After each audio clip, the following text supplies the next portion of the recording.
சூரா யூசுஃபை பரட்டி நாம் படித்தால் ஃபஸபருன் ஜமீல், சபர் என்பது வேற, சபருன் ஜமீல் என்பது வேற. அழகான பொறுமை. குர்ஆன் நமக்கு பிரட்டி படித்து தர்ற பாடம் முழு குர்ஆனை பிரட்டி சமரைஸ் பண்ணினா அதுல பெரிய பகுதி பொறுமைக்கு வந்துடும். என்ன பொறுமைண்டா அது குர்ஆன் சொல்லி தர ரெண்டு வரியில சொல்லல.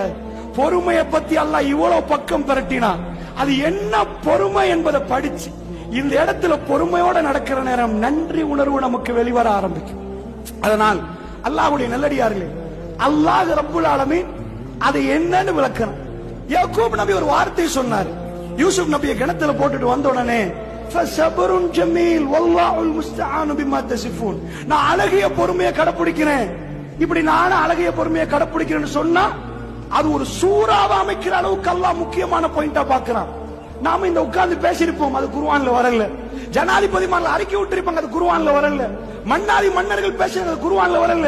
எங்கேயோ ஒரு இடத்துல யாக்கூப் நபி தந்த பிள்ளைகளை பார்த்தா சொன்னத யாரும் வீடியோ பண்ணல, யாரும் ரெக்கார்டு பண்ணல. உலக அழிவு வரைக்கும் அதை ஓதினால் இபாதத் என்று சொல்லுகிற அளவுக்கு அல்லாஹ் ரப்புல் இஸ்ஸா அதை பாதுகாக்கிறான் என்றால் அவருடைய கல்பு எப்படி நொந்திருக்கும். அந்த வார்த்தையை சொல்லுவது சாதாரணமானது இல்லை.